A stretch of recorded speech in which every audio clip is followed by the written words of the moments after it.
Good morning and welcome to this special Sunday morning message. I'm Brother Dave, pastor at Trinity United Methodist Church in Paducah, Kentucky.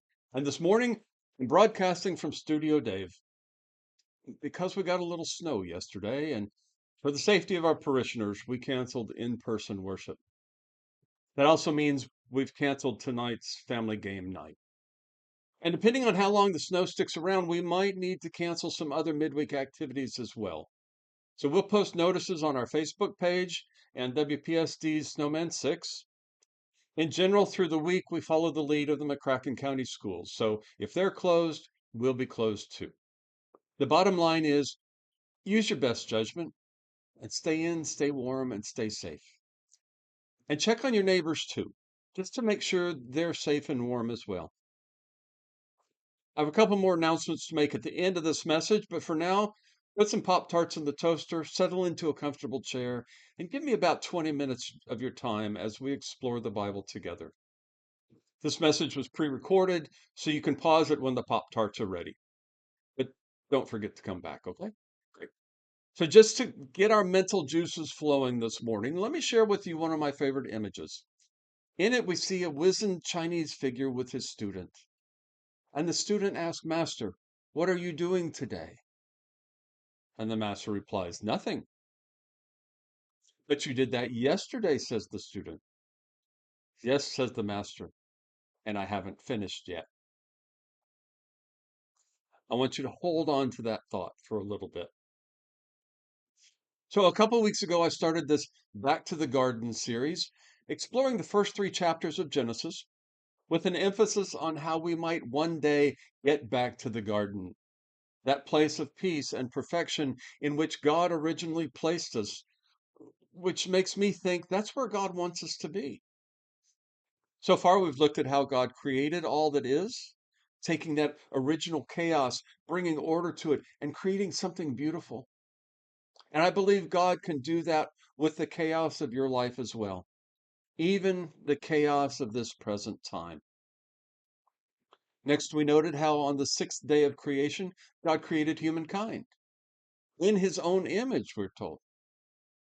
I suggested that this affirmation should make us walk with a little more confidence through the world, knowing that we're special. I'm special. You're special because we're all created in the image of God. So this morning, I want to move on to the seventh day of creation, which is kind of a misnomer since God didn't actually create anything on the seventh day. It was on that day that God rested from all the creative work God had done. But before going there, let me ask you a question. Do you know what the fourth commandment is? The fourth commandment. I know, ever since I was in elementary school, churches have been trying to get the Ten Commandments posted on the walls of every public school classroom. And frankly, I would prefer they post Jesus's Beatitudes. Blessed are the poor, blessed are the meek. But those don't belong in public schools either. It's the responsibility of churches to teach that. But nonetheless, the state legislature would approve the posting of the commandments, then the courts would strike it down, and 10 years later, they'd do it all over again. Symbolic gestures at best. But this makes me think the Ten Commandments are kind of important to church folks. Like maybe we ought to know them and follow them. Yet even though it's Old Testament, Christians should know all 10 of the commandments. So let's think about it for a moment. You shall have no other gods before me, right? Should make no graven images. Don't take the name of the Lord in vain. Um, Machine wash warm, tumble dry low. Cover your mouth when you cough. But seriously, what is number 4? The fourth commandment. Remember to observe the Sabbath day by keeping it holy. 6 days a week are set apart for your daily duties and regular work, but the seventh day is a day of rest dedicated to the Lord your God.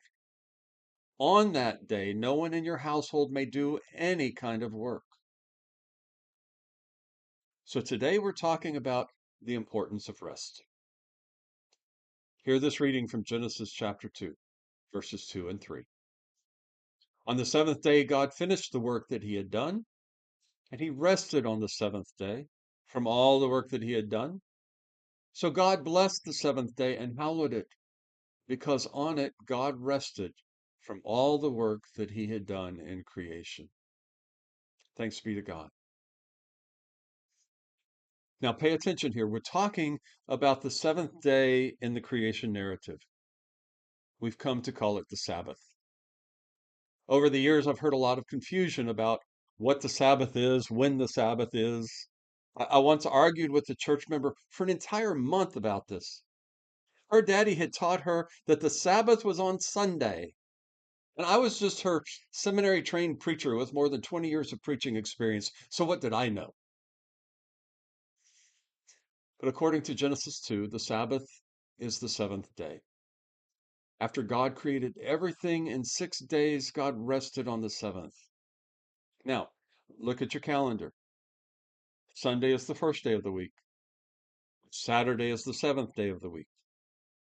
It's Saturday that God blessed and told us to set apart as holy. Well, what about Sunday then? Well, Sunday is the Lord's Day. You see, Christianity grew up as a movement within Judaism. After the death and resurrection of Jesus, his followers continued to worship in the synagogues. But as the ancient scriptures were read, someone would pipe up and say, here's what Jesus said about that. Conflicts grew as people spoke more frequently and more boldly about Jesus until near the end of the first century, synagogue leaders kicked the Christians out of the synagogues. So they began meeting together on Sundays in commemoration of the resurrection of Jesus Christ.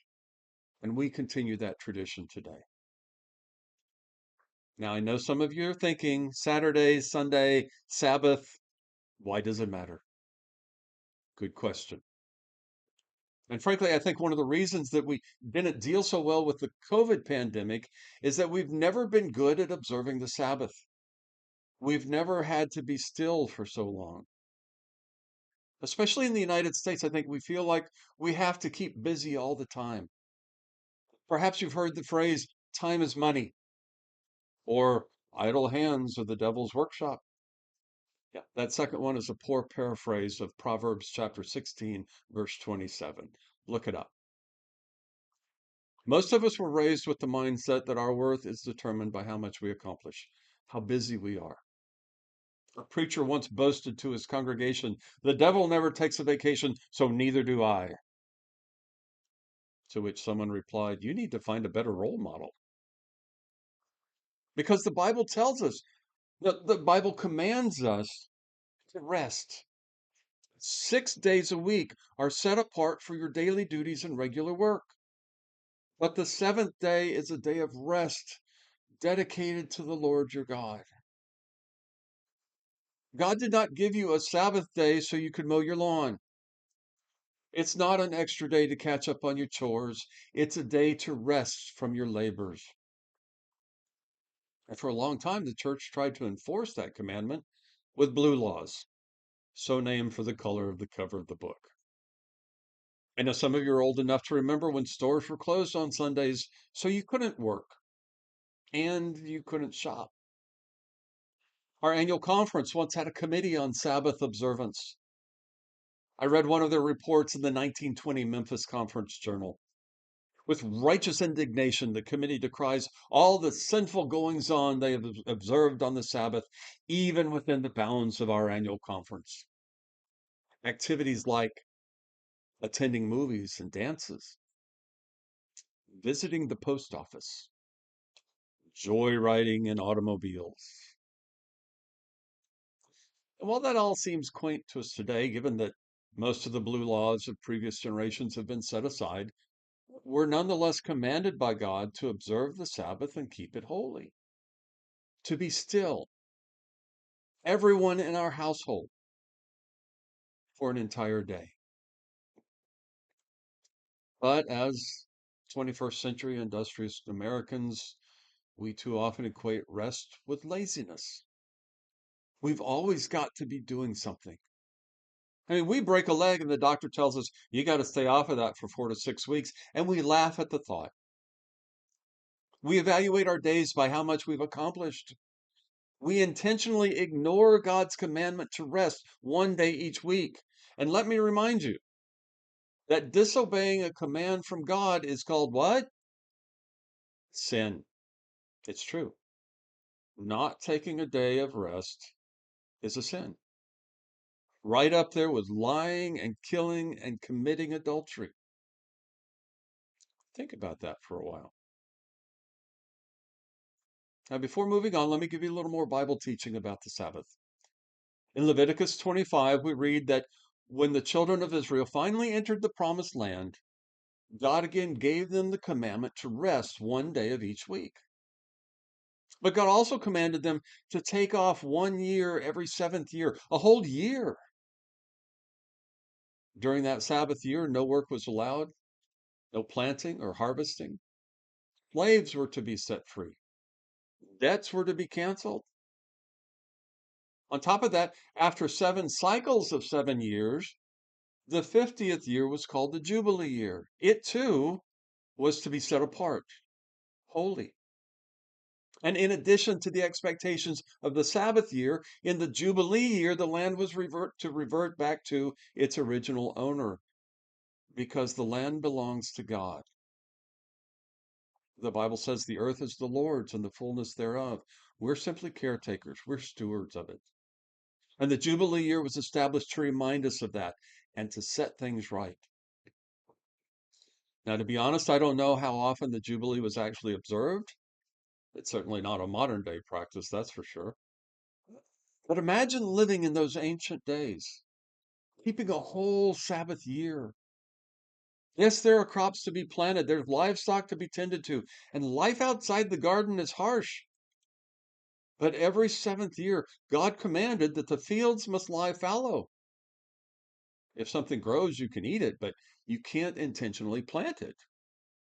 You can only do the minimum required to water your orchards and to keep your livestock alive. For the ancient Hebrews, Sabbath was a test of faith, showing obedience to God and trusting that God will provide. Of course, the smart person would plan ahead and store up the necessities because, these things were required every seventh year. But when we get down to it, Sabbath rest is about so much more than some ancient commandment or God testing our faith. Sabbath rest is a gift to humankind from God. When we get farther into chapter 2 of Genesis, we'll read how God placed humankind in the garden to till it and keep it. From the very beginning, God gave humankind responsibilities for productive work. In fact, we were appointed co-creators with God in the ongoing work of creation, tending the garden to till it and keep it. But that was never intended to be a 24/7 job. According to God's plan for humankind, we're to work 6 days and rest on the seventh. But God knows our tendency to overcommit ourselves and overextend our abilities. Today, we live in a 24/7 culture. We carry cell phones to stay accessible at all times. We do business over the internet and expect instantaneous results. We go and do and finally hit the drive-through window at Taco Bell at midnight. We push ourselves to the ragged edge, squeezing in every bit of work and effort possible, as though by constantly driving ourselves, we will wring more out of life. I've been to the Stephen Covey time management workshops 3 times to learn this stuff, but none of it stuck. It's just not who I am. But here's my point. If we aren't intentional about setting apart one day each week for rest, we find ourselves caught up in a lifestyle and pattern of work that dishonors God and leaves us always working and never resting. And that takes its toll on us. We end up physically tired, emotionally exhausted, spiritually fatigued. And think about it. How many more mistakes do you make when you're tired? How well do you treat your spouse or your family when you're exhausted? How easy is it to give in to temptation when you're worn out? How many times have you said, I need a vacation? But at the same time, let's be honest, how many of us have come back from a vacation and admitted, I'm more tired now than I was before? Or I need a vacation after my vacation. Or after a long weekend, we drag ourselves back to work on Monday morning, wishing it was Friday again. And I need my coffee. Yes, we use artificial stimulants like caffeine to make up for our failure to get the Sabbath rest we need. And the world says that's okay, have another cup. Now go back to work. I'm not a coffee drinker. Red Bull is my vice. But I remember a time at another church. It was a large church, and I kept an extremely busy schedule. 4 worship services, Wednesday night activities and classes, meetings, hospital visits, prospective member visits in the evenings. I was working 10 to 16 hours every day and leading worship on Saturday nights and Sunday mornings. I was literally wearing myself out. But I was doing the Lord's work, so that made it okay, right? Wrong. One afternoon, after making a hospital visit, my body was dragging. I stopped at a gas station and bought a 5-hour energy shot. You know, the kind that says when you need an extra boost and you don't want to wait. I drank it as I drove back to the office and promptly fell asleep at my desk, which is what I really needed.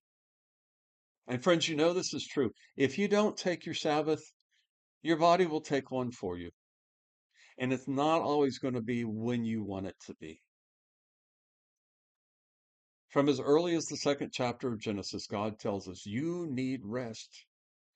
And the good news found in Mark's gospel is this: Jesus tells us the Sabbath was made for man. It was a gift. At the end of the day, Sabbath rest reminds us of who is really in control of our lives. Hear this from theologian and author Leonard Sweet. He writes, let's admit it, we're not too busy, too important, too needy, or too gifted to take a nap. We're too scared. We cannot close our eyes because we cannot bear to relinquish the little bit of control we have convinced ourselves we hold. We're terrified that in an unguarded moment we'll lose all the reins of power we have so tightly grasped. What Dr. Sweet is saying is Sabbath rest is a faith issue, reminding us that God has it all under control. We should trust God, the God who created all that is, the God who created us in his own image, the God who gave us meaningful work to do, but the God who also gave us the blessing of rest. So, speaking for God, the prophet Isaiah tells us over in the Old Testament of the blessings of Sabbath rest. And Isaiah proclaims, if you refrain from trampling the Sabbath, from pursuing your own interest on my holy day, if you call the Sabbath a delight and the holy day of the Lord honorable, if you honor it, not going your own ways, serving your own interests, or pursuing your own affairs, then you shall take delight in the Lord, and I will make you ride upon the heights of the earth. I will feed you with the heritage of your ancestor Jacob, for the mouth of the Lord has spoken. Even Jesus invites us to rest. As he says in Matthew chapter 11, come to me, all you who are weary and carry heavy burdens, and I will give you rest. Take my yoke upon you. Let me teach you, because I am humble and gentle, and you will find rest for your souls. For my yoke fits perfectly, and the burden I give you is light. Now, I haven't checked the calendar or done the math, but could 2026 be a Sabbath year or even a Jubilee year? In this moment in history, when the world seems to be coming apart at the seams, perhaps God is telling us, for your own good health and peace of mind, you need to stop. You need to rest. A wise man once said, the time to relax is when you don't have time for it. Is this that time? Let me say one more thing and then I'll shut up. Personally, I don't really care on which day of the week you observe Sabbath rest. Saturday or Sunday or even some other day of the week. My Sabbath is Monday because I work on Sundays. The important thing about Sabbath rest is that you do it. Take one day, a whole day, to stop what you're doing and acknowledge that God is in control. By taking a day of rest, you are being both faithful and obedient, following God's commandment, following God's own example. So I encourage you, I implore you this morning, gratefully receive God's gracious gift of rest for your life. It's a precious gift. Use it. Amen. Now, here's a couple more things I want you to be aware of before I sign off. On Tuesday, February 17th, our Kids Thrive Preschool will be hosting its annual Fat Tuesday celebration with a pancake dinner prepared for us this year by Gold Rush Cafe. We'll have live Dixieland music and both a silent auction and live auction. You can get your tickets through the church office up to the day of the event.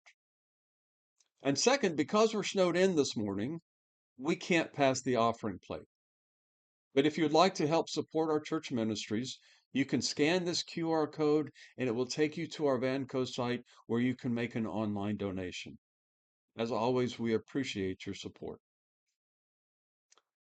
I hope you've enjoyed this message this morning. And perhaps the snow is God's way of telling us to take it easy today. Get some rest. Enjoy time with your family. Sabbath. Until we meet again, as my friend and colleague Jerry Herships always says, now go and put more love in the world. I bid you peace.